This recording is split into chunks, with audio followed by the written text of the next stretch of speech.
The following podcast is being brought to you by the Defy Life Podcast Network.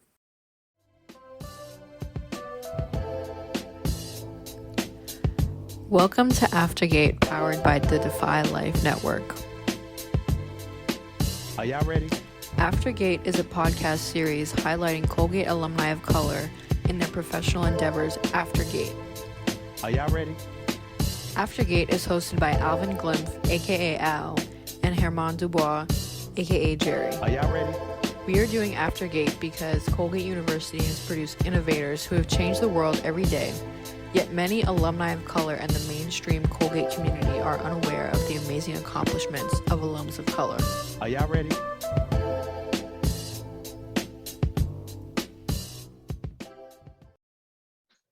Welcome to another episode of Aftergate. We are in season 2. What's the dealio? Real talk, I just got to remind myself that we just kind of thought and said, hey, you know what this world needs? Another podcast. Another podcast. And here we are. In all fairness, though, let's call a spade a spade. We did recognize that although we had no idea where it would go, we did say, but it could catch fire and it could get really bigger than what we would have even ever imagined it to be. And I think that part of it comes from some of the amazing guests we've had who, in their telling of their story, you know, the founder of AOC, and visions of not having any idea where it would go, what it would become, its function to the university, its function to each other. It's pretty surreal to, in real time, be part of something that we're recognizing is bigger than us already. And it's only our second season. Facts. This is much greater than we imagined in terms of the journey. Mm-hmm. And every time we start, it just kind of hits me. The gravity of what we are doing. I just, I'm authentic on here, so I can't help but just wearing that on my sleeve. This is Aftergate. I am Alvin Glimpf, aka Al. The banter started early, but it is Mr. Herman Dubois, aka Jerry, on the other side. What's going on, my man? All is well, brother. Had a rough one today, but have to, embrace the blessings for what they are. It could always be worse. Yeah. When you get stranded on the side of the road with groceries and all, not a good look, and end up getting towed and all types of extra stuff. Just kind of blew your whole day, But I'm home now. I'm good. It comes with being an automobile owner. Everyone's got their stories. We definitely have ours in upstate New York on the road. That's a whole nother podcast. But point is that it's all good. It's all good. Great. Day started off great. Got some updates for you with Hope Murals, and just, God continues to bless. Facts. And the word of this episode and so many episodes, there's always this theme of resilience and persistence, and that is so part of this story, so part of the fabric in these episodes. So that's all good. You're a tough dude, so we here, we are here, and we have an amazing guest tonight. Can I invite the guest in tonight? Are you all right with me bringing the lady in? Please do. Okay. Aftergate listeners, my peoples, we would like to welcome into the Aftergate room the one, the only, class of 2009, Jaleith Gary.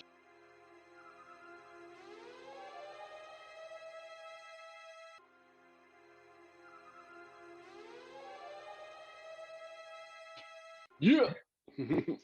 Hey, everyone. Hey. How are you? Thanks for having me, guys. I'm great. Really excited to talk to y'all. Yeah. So, again, when we start these puppies, when we start these shows, always like to give a little context in terms of how do we know each other? Where have we crossed paths before? to my recollection, we haven't.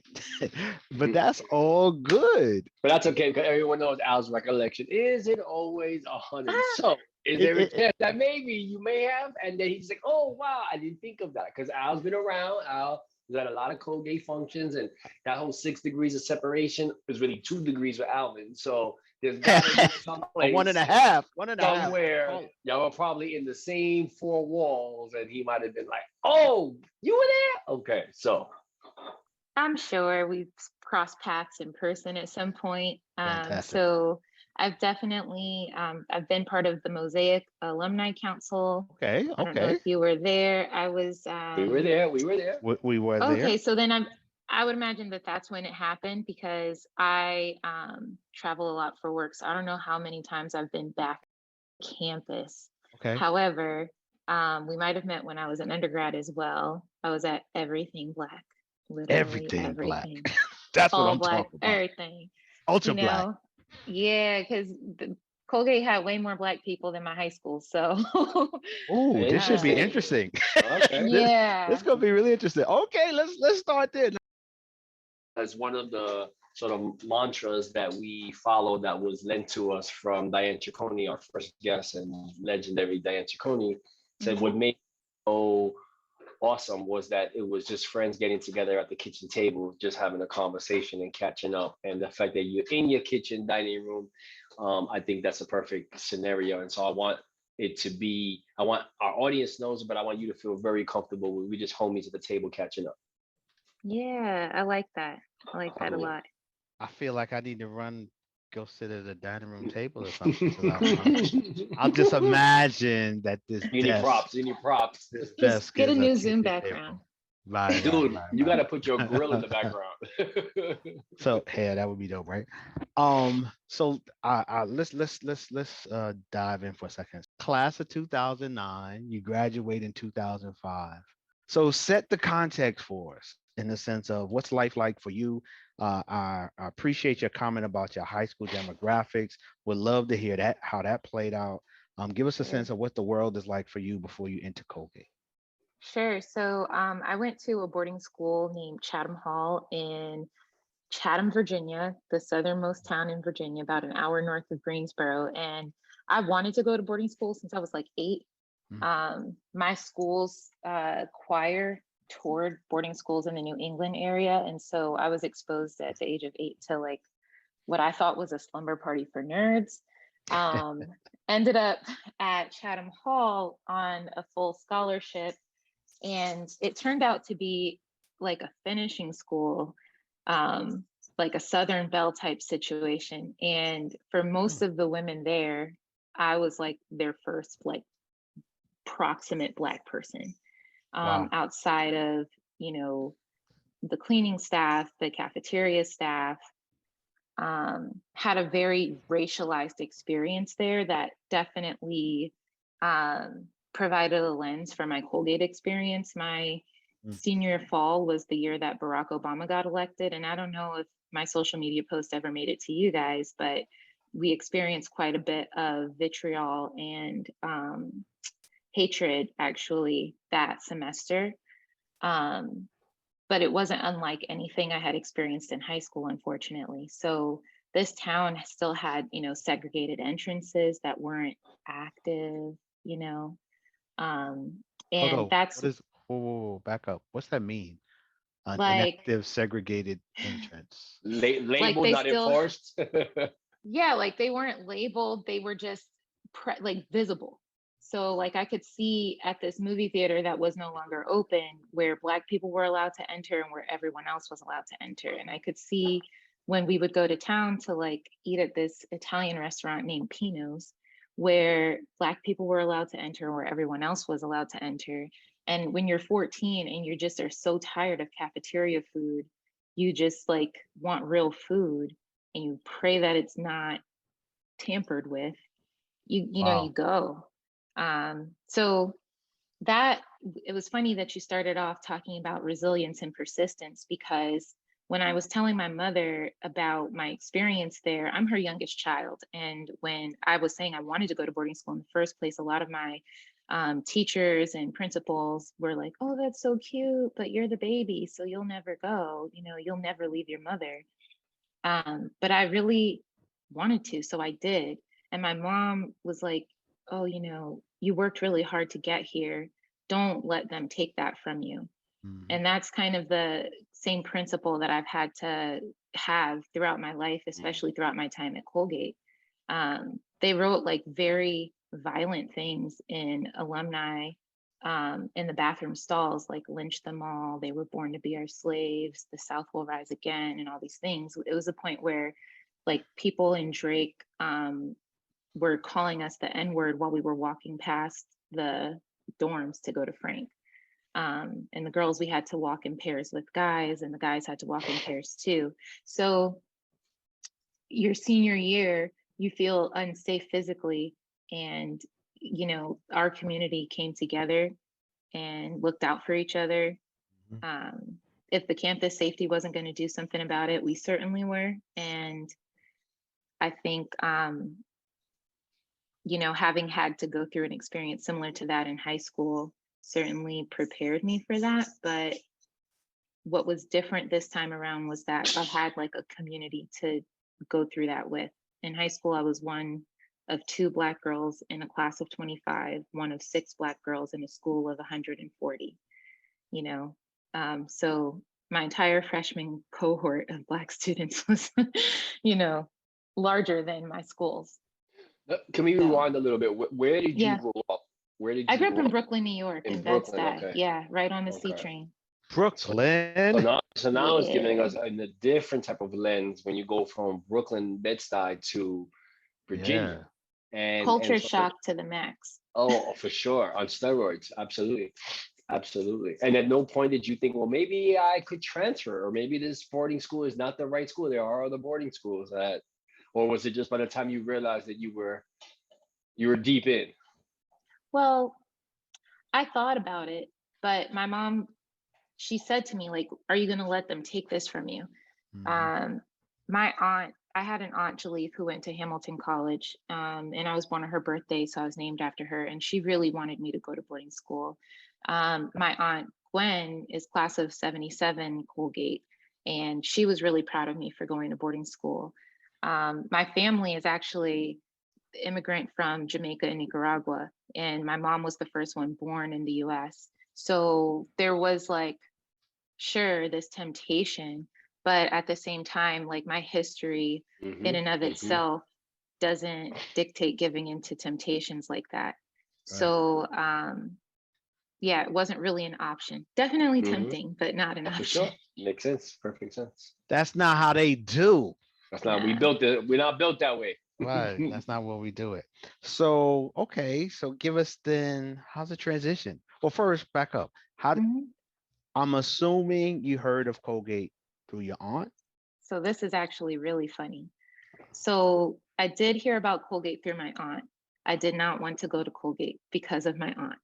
Okay. She was very well known, and she was a trustee. She was the 3rd class of women at Colgate. It felt like just huge shoes to fill. She had her own investment firm, and I just wanted to be my own person. I'd already grown up with someone else's name and birthday, and I'm always compared to her. Granted, I love my Aunt JJ, God rest her soul, but I just wanted to be my own person, and it seemed like college would be, an ideal opportunity to do that. So I wanted to go to music school. So I was a music major. I wanted to go to music school for voice and composition. And my aunt Gwen and my mom were convinced that that wasn't like a lucrative or sustainable path for a career. So if anyone missed it earlier, we're West Indian. So, supposed to go into certain fields of work or have like 5 jobs, one or the other. And so, she was like, well, you can major in music if you go to a liberal arts school. So I wasn't allowed to apply to Berkeley. I wasn't allowed to apply to Oberlin. I could go to their summer courses, and I did, but I wasn't allowed to actually apply. And so when she took me to Colgate to tour, I tried to sabotage the whole thing, y'all. Y'all don't want me. Y'all don't want me.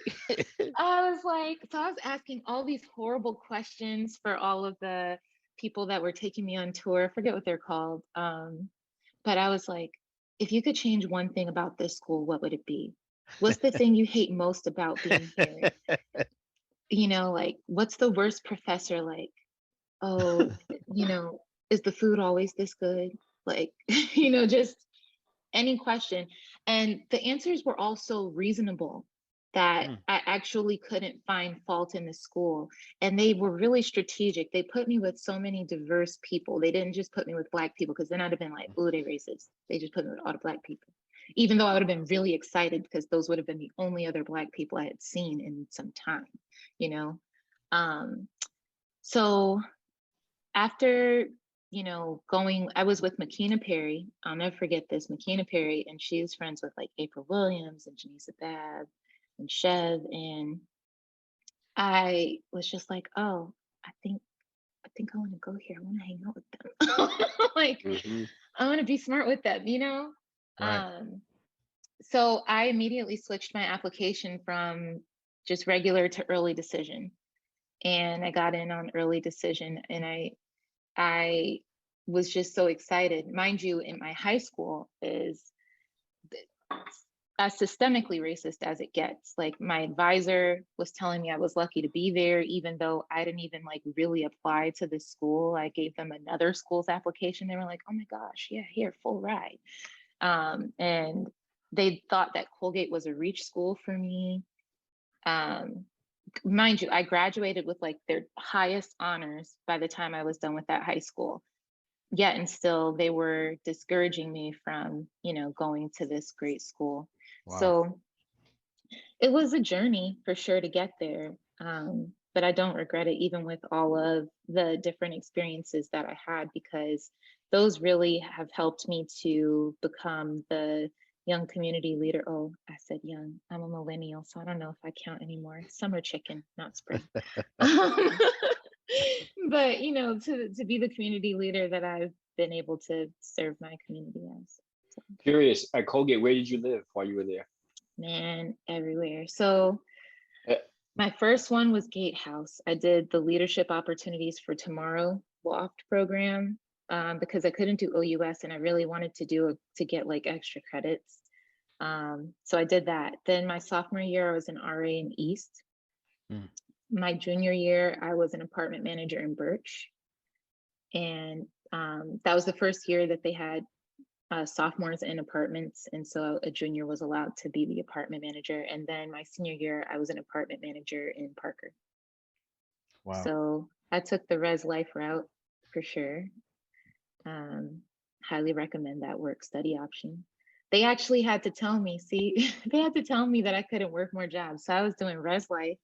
I was doing some focus group for the Office of Admissions. I was working at the barge, and I was babysitting.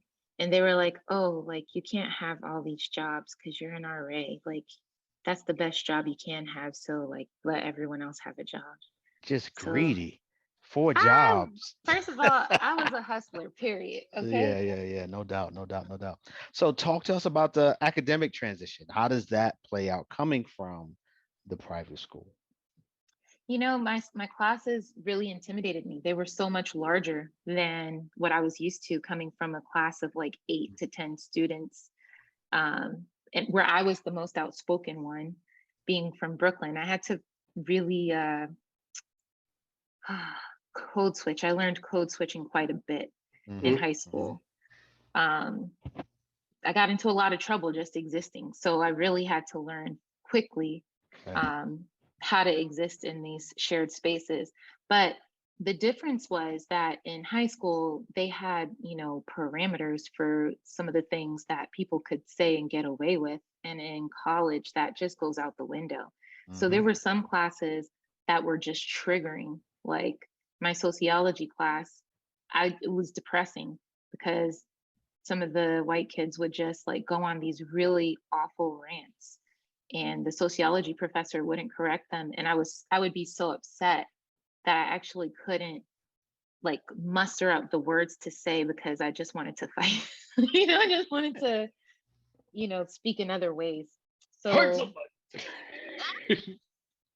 so I found that I had to find a different kind of voice, and a different way to navigate certain challenges that I was experiencing in class.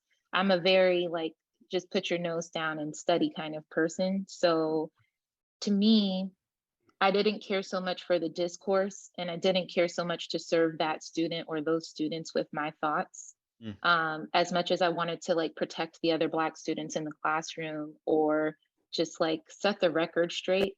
But at a certain point, I had to realize like, look, you're here to get a grade and to matriculate. So like, do that. That was, my freshman year. And eventually I outgrew that and I was able to speak up more, but I'm an introvert. I'm sure that's not coming across now, but very introverted. Okay. Certainly prefer to keep to myself if I can, but social around dope people. So, that was challenging for me. In terms of the actual like academic rigor, I think that my high school did a great disservice to me in that I didn't get the kind of support that advisors are supposed to provide, because my advisor was literally just trying to tell me to just be glad that I was there and not helping me, work the system, so to speak. Okay, Costello, sorry. So not teaching me how to work the system. So that's something I wish I knew how to do better when I was at Colgate. But I did have like a discipline already built in from, having study halls and just knowing that no one was going to make me do my work if I didn't do it. So that was helpful. And that's probably like one of the only reasons I'll champion going to boarding school, despite some of the challenges that you'll experience, because it really does give you a good primer for college, especially if you end up at a PWI. And honestly, it gives you a good primer for any life experience after college too. Like the real world really, really is full of people who will smile in your face and be awful behind your back, for one reason or another, race being one of them. But there's a whole bunch of reasons that people can be that way. It's very dog eat dog sometimes. Now, Gen Z is obviously shaking things up. But, the people in charge are still the people in charge. I know you have 4 jobs, one being an RA, but any extracurricular activities, any Oh, organization? yeah. So I was in the Colgate Resolutions, which is the first Colgate a cappella group that Colgate had. I also took voice lessons. So I did a voice recital my senior year, called I Too Sing America, featuring Black composers. And that was probably, I don't know of any of my teachers, other students who had as diverse of a repertoire as I did. So that was really fun. And for the resolutions, I actually composed arrangements for us to sing. So are you guys Wow. familiar with a cappella groups and music in that Uh, regard? I'm about as familiar to know that there's no music involved. So, in order for people to recreate a song, they have to be given an assignment and they have to be told what to sing. And so some of us were skilled to put that to paper. So I would say, okay, basses are going to sing this and they're going to split here. They're going to use these syllables, these sounds that's going to mimic this type of instrument. That's dope. Yeah, it was really, really fun actually. And it's something I learned how to do in high school, because I was president of that a cappella group. And so that was something that I spent like, I want to say like 8 hours a week doing. It was some ridiculous amount of time because we had rehearsal 3 times a week and we were performing all the time. But I don't know. I oftentimes wished that that group were more diverse. And I found myself kind of struggling or straddling this fence of, am I always going to be the only one or the first one? Like, do I have to do that all the time? When am I going to decide that something's just really not for me? You know, and when am I content to just build a different table? It took me until my senior year, but I ended up actually leaving the group because it just was so unhealthy for me. And that was really hard for me to do because, you know, in my family, you start and you finish what you started. And I had put so much sweat equity into it and tried so hard to really like build meaningful relationships because I didn't pledge. I wanted to pledge, AKA because my aunts had pledged, AKA, and that was like obviously the only way to go for me. But they actually banned the Divine Nine from campus. My what year was that? I want to say it was either my junior or senior year. Really interesting. Yeah, I hadn't heard that. they made it. Well, I misspeak. Anyone who's listening, sorry about that. So what they did was they made it grounds for expulsion if you pledged on another campus, which was the only way that Black students could pledge from the Divine Nine. So why? What was the rationale behind not being allowed to pledge off campus? Well, they were having a lot of issues with certain fraternities and sororities on campus, with initiations, with really crass behavior, and crime, generally speaking. And so in order to, I don't necessarily agree with the rationale, but I think their public message was that they needed to take care of home first. Now, the rest of us were just like, y'all need to disband them. It's simple. Like, they're clearly abusing power. They have these houses, they're doing awful things there, and they're not safe. But in the end, the students who really were penalized the most were the students of color who had dreams of pledging on other campuses to be part of communities that weren't available to us at Colgate. Yeah, I think that falls into systemic racism. Yeah. I think what you talk about is an interesting way to describe the dynamic of a person of color on campus. Do we sit at their table or build our own table? It is a question that people of color have dealt with, I'm sure, since they arrived on that campus. Do we or build our own? So very, very interesting way to describe it. Fascinating. We're gonna take go. Sure. Just, I wanted to, because you've shared so eloquently some of the experiences you've had in I guess various buckets, from the academics to the social to the extracurricular to leadership. You know, you're one of the few guests we've had that is able to identify having had a relative that had graduated, and then, you know, not only graduated but went on to stay involved as an alum, as part of the AOC. What do you entertain or highlight or categorize when you think of your own accomplishments, when you think of what were your successes, by your own standards, you know, whether they were academic, whether they were social, whether they were personal? What are the standouts for you? What are the highlights for you? So some of the things that stand out to me are definitely what I did in Res Life, being like the first junior apartment manager. I know that sounds so cheesy, you guys, but y'all don't understand how divine it is. You do maybe understand how divine it is to have like your own bedroom, your own kitchen, your own bathroom. Those were like just basic things, because I had already done the whole dorm life for 4 years before coming to Colgate. So this whole sharing space, it was like, I Not was again. so over it, you know? So I was really proud of that. I actually had some challenges with like the music department. Oh, I don't know if she'll hear this, so I don't care. But I wanted to declare my major, and the department head at the time was really giving me the runaround. And it was the only time that I ever had to like ask my aunt for help, because I couldn't major in anything else. I didn't have a lot of credits in anything. I just took a lot of music classes, a lot of language classes. I took Spanish and Italian. I was going to take French, but I decided to do 2 years of Italian instead.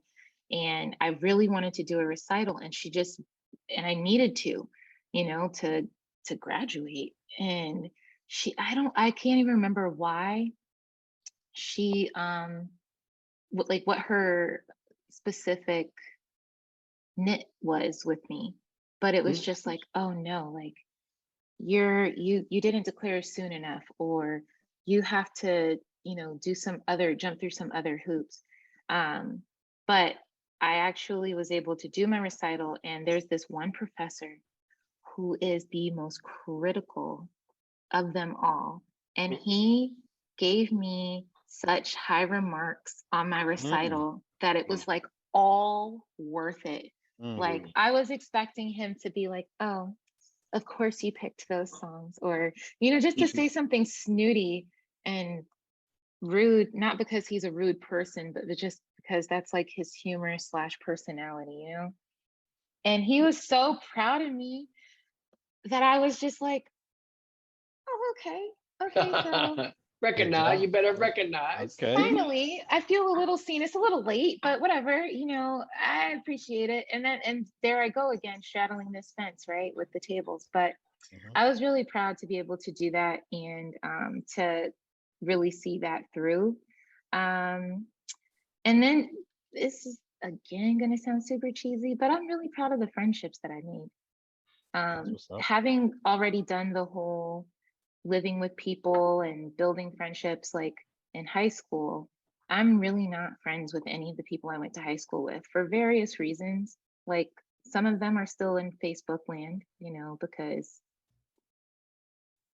politics, but for the most part, like I've got the best friends that I've ever had, from my time at Colgate.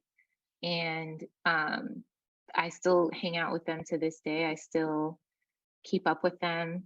And I think that that's hard to come by for some people, to have genuine friendships that aren't just like based off of, oh, remember that time we did this together, but like people whose life values really align with yours, and whose life goals really align with yours. And you just know in your heart that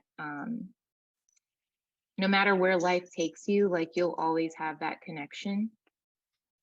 So I was really proud of that. And, generally speaking, I wish I could say I have like all these like cool things that I did at Colgate. But really, I just tried really hard to be my best self, and to, be a good person, part of the community. We, had a lot of strife. Surviving Barack's election was like a whole, like Halloween that year, somebody dressed as an assassinated Barack Obama. Yes. Wow. Like, so it's just. Wow. This is when you 2008. Yeah. So this is the Halloween, like before a week before his election. That's crazy. You talked about having friends at Colgate, not so much in high school. Are there any lessons that you took from high school that you applied at Colgate? So the friends that I had in high school, if I wanted to, we would still be close friends. But I realized in high school that I was not safe to be myself. And so the person that they were really friends with was like a shell version of who I am. And so if there were a lesson that I had taken and applied to college, it was to just be my authentic self in as much as I could, and as much as I knew her. I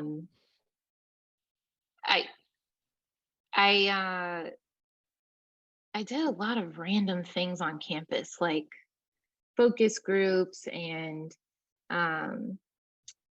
hosting students overnight, and tours of the campus and things like that. Um, but I always wanted to be really honest when people asked me questions about what it was like to be there. And I always wanted to be honest with people socially, like we rock or we don't. And that's cool. Like I don't hate anyone. But, you know, again, this is the introvert showing up. I really got like my closest friends, like, really my senior year. I made like my bestest friend, who actually passed away unfortunately, but um Jordan Scott, I don't know if you guys are familiar with him, but he played football. And um I remember like one day, our senior spring, we couldn't find any of our friends, like collectively, like they were all somewhere else. And we looked on social media and they were like with each other, just doing like last days of school things with each other, and we didn't have that with anybody because we were friends with so many different people, um, across different cliques, you know. um, and so we just were like, yo, all right, it's gonna be us, we're twins now, like. And he's super popular, and I wasn't, I don't think. I was like the black girl in the acapella group, and I think people knew me because I was also like in Res Life, and I'll be pretty outgoing. Oh, I used to count black people on campus like the count from Sesame Street, so I'm pretty sure they knew me that way too. One black person. But The black person counter. yes, I swear, and a lot of the older students looked out for me, like Rodney and John Lopez and Chantel and Mandisa, so people knew me. All the black people knew me, right?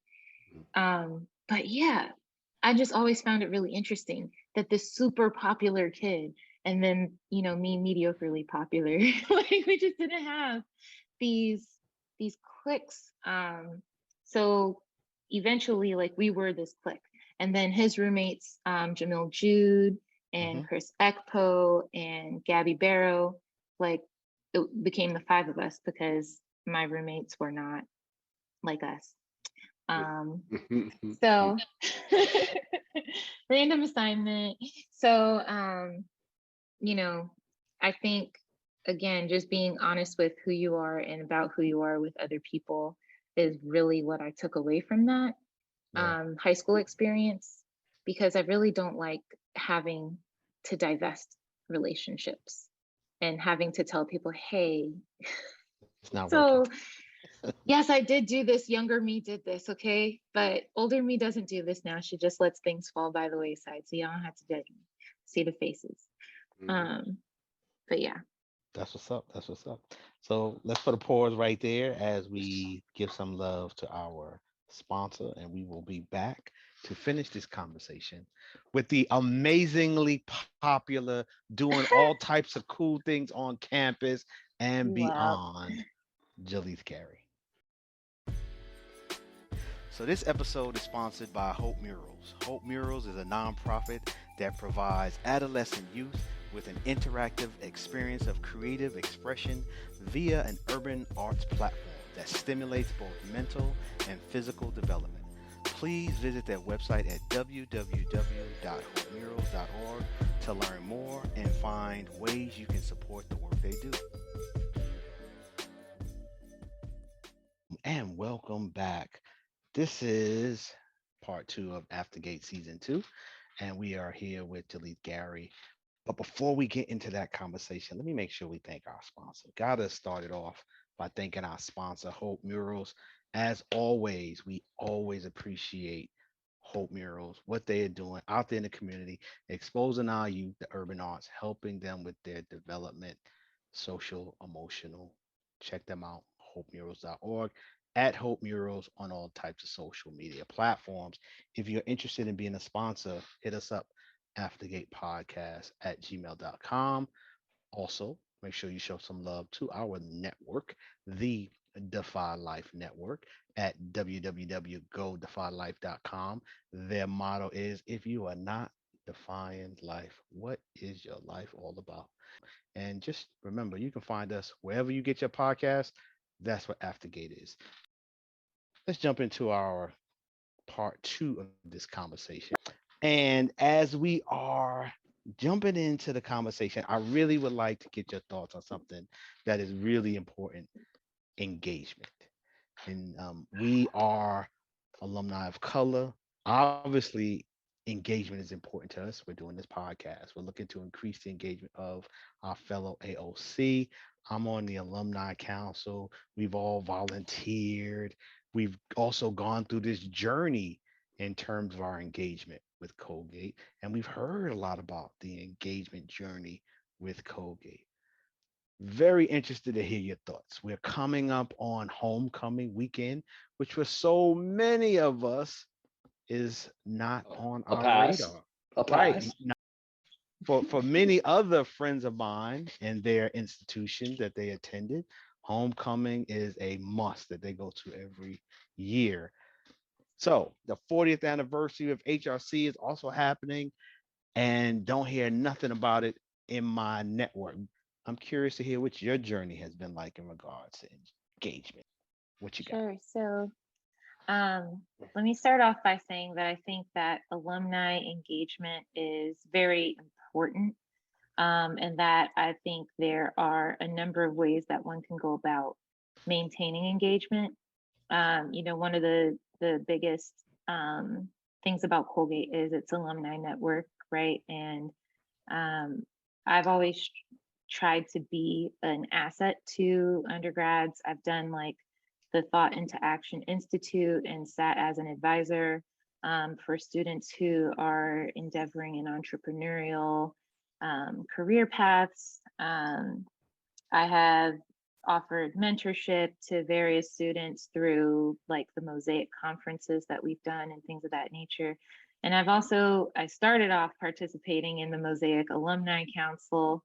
And it was that's where I actually ended up starting to struggle the most when I was participating in the Mosaic Alumni Council. And I don't think it will come as a surprise to anyone else who was in the room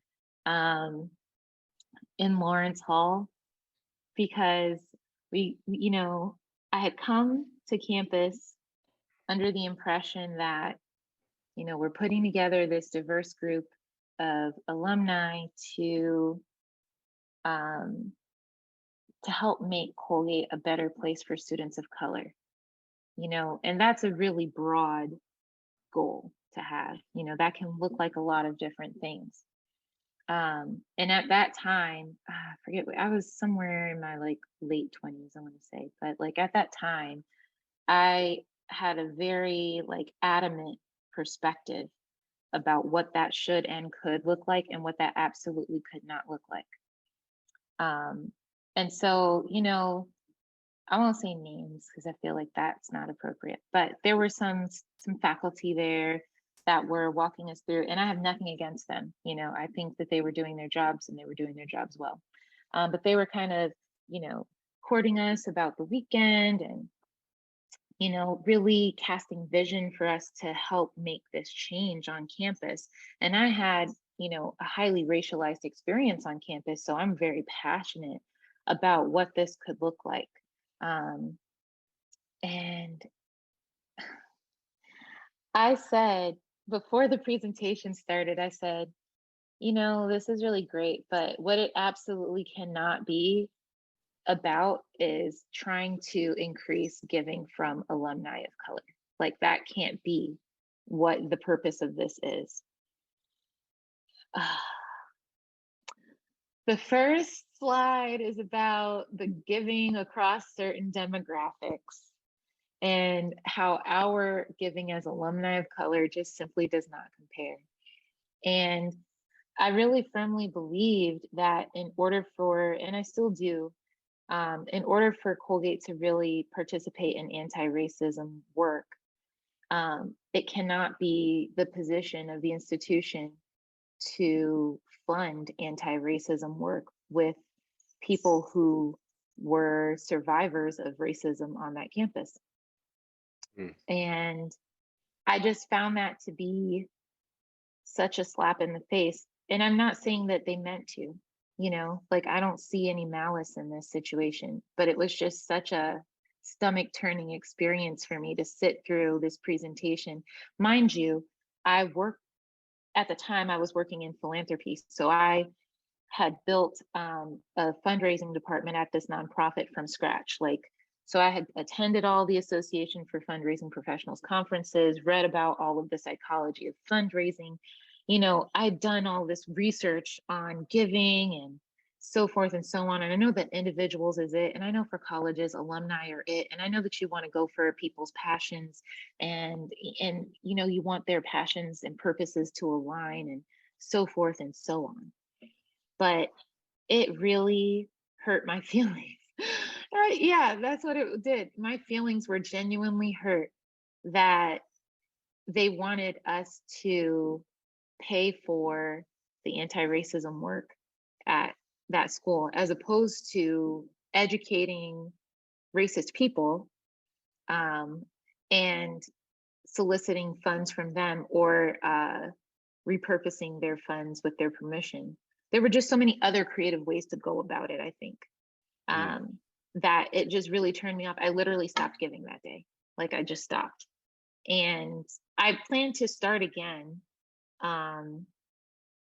But it's been a journey. Like it still bothers me. Clearly, I'm like at a loss for words.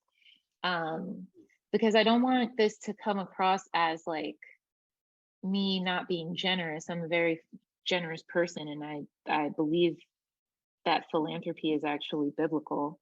And so like I don't take issue with generosity at its core. It was just the way that went down really left a very bad taste in my mouth. And I don't know that it accomplished that much, like something that would incentivize me to give after my experiences on that campus, where I felt like the school didn't do enough for people like me. And after the whole debacle with the girl calling campus safety on a student with a glue gun that ended up with, SWAT on campus, and just the risk that ran to every Black person on campus, and how that's still a thing even after I left. I just struggle a lot with how, I struggle with the lip service of things. And I think that leadership has been doing a really good job with the resources they have, but given an opportunity to go and be like on staff there, I couldn't do it. Like I just would not feel safe, and that's sad, because there are so many pertinent and parallel experiences that I have, and it's been a desire of mine. And maybe I'll eat my words later, because I have to learn to stop saying never. But I've always wanted to be for other people what I did not have when I was in their shoes.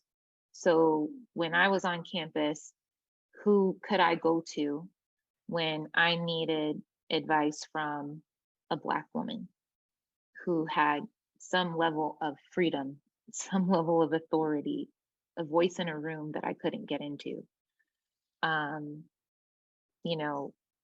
Who was looking out for me? I've literally had white male advisors my entire academic career, with the exception of elementary and middle school. So and that's just based on the departments and schools, right? But it just makes me think that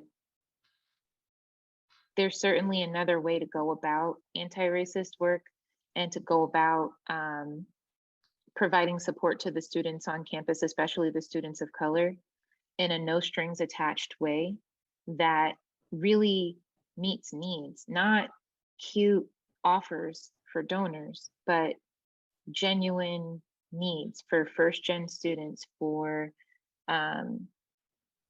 students from underserved communities, for students with English as their second language, for students who need to adjust to being the only person who looks like them in a room full of people who are looking at them, and with professors who genuinely don't know how to create safe spaces in their classrooms. You know, my favorite class on campus, even though I was a music major, was the race and education class that Professor Palmer taught, because that was literally the safest classroom I had. If I could take that class again as an adult just to feel the same safety, I would. You know, it was, yeah, it was a great class, but it wasn't, you know, just all fun and games. Like, it actually had me exploring my own racial identity, like, which I think a lot of people assume for Black people is simple, and it's probably the most complex, you know, um, because we have an untraceable lineage for the most part. And at the same time, you know, people discount the diversity within the continent of Africa. So, like, In the Caribbean. that, yes, and like, just it just compounds itself over and over again with complexity. It's like the kind of interest that gets you rich, right? Yeah. So I don't know. That's kind of where I stand on it. I find myself being very available to mentor people through transitioning. Like, I've after college, I started working in finance. I was an investment analyst and a marketing manager. I got my Series 7. And while I was studying for my Series 63, I was like, you know what? This is not the kind of life I want. I did not feel physically safe. Like, that was a very, like, old men's club kind of place, but also as a young Black woman, not only was my voice like drowned and I could literally play games with my boss, I would plant questions. I would tell two of my colleagues, one Black male and one white male, hey, I'm going to ask these questions. Watch them not answer my questions and talk to me like I'm stupid. And then I want you to ask the same questions verbatim and see if they answer it. And it worked like a charm, like clockwork in all of our meetings. So I got over, yeah. So I got over that, and people trying to follow me to my room from conferences, being the only person on my team going to these conferences because I was single and didn't have kids. And I was like, you know, I really want to do something that gives back to the community. So I went into the nonprofit sector, and it happened to be a Christian nonprofit. And that's where I was able to, like, learn a whole new field, philanthropy. So I did all this research. I translated my investment analyst skills and my ability to prepare RFPs to grant writing skills, and my client relation skills to donor relation skills. And I kind of talked my way through like my skill transitions. And I kind of talked my way through the skill transitions for the CEO. And I stepped out to do something that, if you had told me that that's what I was going to do when I was 16 or 17, I wouldn't have believed you, because it was a gargantuan task to build fundraising at an organization that was not into fundraising, that was too scared to ask people for money, that was embarrassed to need money, and also didn't have any of the systems in place. That's where I actually also learned database administration and database configuration. And so since then, I've now transitioned to be working at my church, which I said I would never do. Mark my words, April of 2012, the pastor and his wife were like, oh my gosh, like, you're such a great volunteer. You would be a great staff member. And I was like, I actually could never work at my own church. Like, it wouldn't be church to me anymore. It would just be work. And here I am. I'm actually in Florida right now. I just moved here last week to plant a campus for my church in the Tampa Bay area. So it's just, and I'm living my best life, mind you, like it, I think a lot of times, especially for me, because since I was 12, I was being told that I would be, the CEO of my aunt's investment firm, and I would have a name tag that was like CEO in training, and I was doing speeches. And when our Encarta Africana came out, we did an event at the Artist Collective in Hartford, and I had a speech there because that was my literal job. Technically it wasn't a job. I was volunteering as a young person. But that was what my responsibilities were to my family and to this company that was, eventually going to be mine. So, which is also why I wasn't allowed to be a music major. I mean, excuse me, to go to music school, because I had this this trajectory marked out. Predetermined career path. Yes. Which cost me a lot of social capital within my family when I decided to leave the firm to start working at a Christian nonprofit that they had never heard of, that didn't have a department for me when I was going to get there, that I had to take a 20+% pay cut for, and still had to pay student loans and things like that. And just like none of it made sense, in air quotes, right? And so but at the same time, I felt this calling from the Lord. So I don't know if it's clear or not, but I'm a Christian, not a mean one, not a hateful one, which is a shame that I even have to make that caveat. But I love Jesus and I love people. And so I, felt like God was calling me to do something different, and wanting me to give him glory with what I was doing. And that was really scary because that was not wealthy. That was not lucrative at all. And it wasn't something that I was going to get accolades for.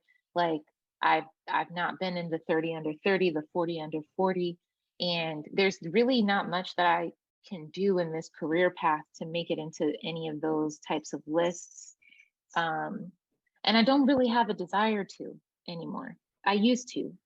I used to really want to do the same things that my aunt did, just to be like, oh, look, I did it too. Are you proud? And, to tell my grandmother, oh, that hardship that you endured to get here was worth it. And to like let my mom, who raised me as a single mother, know that her investment of time and energy and finances and sacrifices in me were so worth it,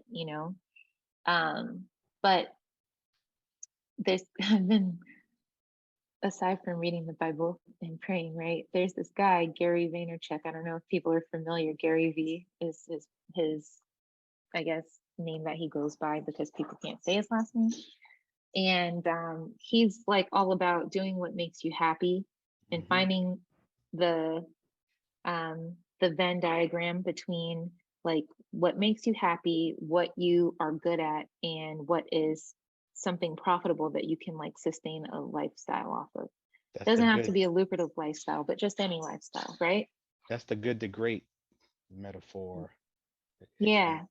That diagram so, out of that book, Hedgehog Concept. Oh, okay. Thank you. And so like that's something I love to just say, I think in terms of the investments that the people before you have made for you to be the person you are, it's definitely not it's not about being on a list, right? It's what we do and how we find value in our lives is on us and for us to determine. And I think the other part is, everybody's journey on this planet is for them to determine, and therefore should look unique. And so I applaud as you go your own path and do what you believe is best for your life. And like you said, live your best life, because at the end of the day, that's what we can control. And for us to be the people who have the sense of urgency about our own life, that's what matters most, right? But I appreciate, let me also just, as a Aftergate co-host, as an alumni council member, as a AOC OG, hope that this podcast be a part of your engagement journey. And I can testify that engagement can look like all types of service, all types of giving. And I think the people before us have helped. I think the institution now understands that, and that while there might have been this past dynamic and understanding it just as a tool of stewardship, and to as a philanthropist, someone who's understands stewardship, I'm glad you created and shared that context, because there is this side of revenue generation and offering service as a way to steward somebody into being a donor. But I think, in 2022, I think they understand that the alumni of color community has a particular history and legacy with this institution, that how we engage, how we serve, how we give is going to look different. So Yeah. I just encourage you, because one thing we believe wholeheartedly is that this Colgate legacy, this Colgate story has included us for decades, Hmm. should include us now, will include us more in the future. And that's for us, though, to include ourselves. Like that is where the onus is on us, because there's nothing stopping us from including ourselves in 2022, And besides and if I may, besides our the authenticity and the unfortunate expertise you have in your experiences that are still troubling you need to be told, because not everybody was on campus when you were there and experienced that. And some people heard about, and then some people didn't hear. But the point is that you bring an expertise of a participant, you bring an expertise as a student, as a music major, as a res life person, that is going to allow that lens to provide insight in the different ways in which this whole DEI movement could be entertained in ways that maybe people aren't thinking about it, because res life and the music department ain't the first things that come to mind when people think about how do we look at DEI at Colgate. And yet your Hmm. experience is very profound. So, and I'm sure there are others that will hear yours and be like, wow, I thought I had it. I thought I went through some things. She really, and so it just becomes this continuous ride, this journey that Alvin references, that he always closes up. The Colgate of yesterday is certainly not the Colgate of tomorrow, and will certainly not be the Colgate of the future. But if we don't, I think the difference is that we're taking cues from some of the folks in the decades that graduated before us. Is let's make it ours. Let's not wait for them to try to create what they think is best for us. But when we can just say, no, this is what it needs to be about. So, Speaking of insights, I'm Hmm. curious if you had the opportunity to talk to Jaleith as she was coming into the institution, oh what five. what would your words of wisdom be? And if you also had the opportunity to talk to Jaleith as she was graduating, what would you whisper into her ear as well? Ooh. So 2005, Jaleith, I would tell her, um, that this is a place that she belongs and deserves to be. Mm. Um, that she doesn't need to leverage anyone else's power, to navigate that space. That this experience will be exactly what she makes it. And even though there are some outside factors to that, how she responds to those things will be critical. And to the Jaleith that graduates in 2009, I would tell her that I'm proud of her and that if she survived that, she can survive anything. There it is. Resilience once again. Yeah. So this is our opportunity to, have our guests plug anything and everything that they are involved with or interested in plugging and promoting. It could be a campaign, it could be a subject matter, it could be a business, it could be you just want folks to look you up for X, Y, or Z. I'd love to hear a little bit more about your church planting in Tampa. I live in Miami. I'm in Tampa often. I have two aunts there. We'd love to hear about that. But I mean, it's your call. So if there's anything you would like to plug proudfully and boastfully, this is your shot. Okay, there's so many things. All right. So Black Girl Unlimited is a platform that I started in like 2014 that I've decided that I want to bring back to the forefront of my extracurricular activities. I seek to promote a positive image of Black girls and women. So we say like we break the box and that we're box breakers, and it's really about trailblazing. And so I highlight people there and would love to offer that opportunity to expand anyone's portfolio if you're a writer, photographer, or any kind of creative art person. So that's one thing, Black Girl Unlimited. We're only on Facebook right now, and I gotta find my Instagram password, but it's BLKGRL Unlimited on Instagram. And then there's also divingdeeper.org. This is a discussion group that my friends and I started back in 2011, where we explore really big questions, like what does it mean to be human? What is truth? It's an opportunity to build community as adults, to confront apathy, and to really challenge assumptions. So you can check that out at divingdeeper.org. And then I have an upcoming project, Two Froze in a Pod, with one of my best girlfriends, Carla Jones.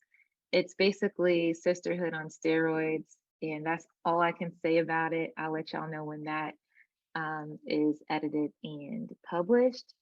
And if you like music, so I'm a singer-songwriter. I write worship music for my church.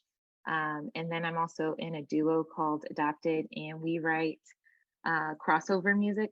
And so our latest single is an evergreen Christmas song called Gloria in Excelsis Deo. It's a mashup, but it's also very like pop / lo-fi. So we are streaming on all streaming platforms, and you can check us out there. Adopted is ADPTD, and the song is Gloria in Excelsis Deo. Yeah, that was a nice little list. So that's okay. If you need to rewind to write all that down, rewind. And write that. Just make sure you show some love and check her out, right? That's what this is all about, leveraging this community so that people are aware of the opportunities to plug in and support fellow AOC members. So love it, love it, love it. I wear a lot of hats as well. So does Mr. Herman. So trust me, we get it. From Brooklyn, born on Kingston Avenue. Shout out to Brooklyn. Hey. But love for my Brooklyn folk. But yeah, for real, this has been a fascinating conversation, and truly, really did appreciate speaking for my co-host.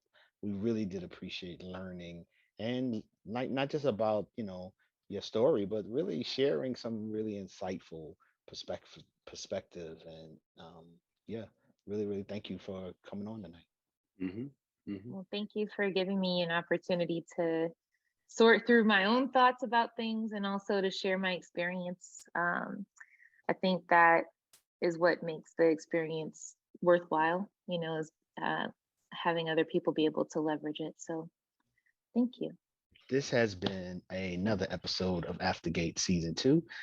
Thank you. Big shout out to our guests. Thank you to our listeners. As always, Aftergate is powered by the Defy Life Network. Make sure you check out future shows.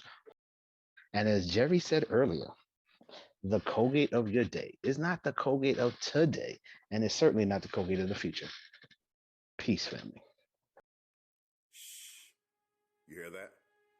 Listen closer. That, my friend, is the deafening sound of focus. It drowns out all the useless noise that can clutter the moment. Naysayers don't exist. Haters? Smaters? The peanut gallery? Who's that? When you in your zone, all that noise and all that buzz is just elevator music. So, enjoy your journey, focus on your goal, and bask in the quiet roar that is progress. Because when it's your time to shoot that shot, spit that verse, or close that deal, the only voice that matters is yours. Defy Life.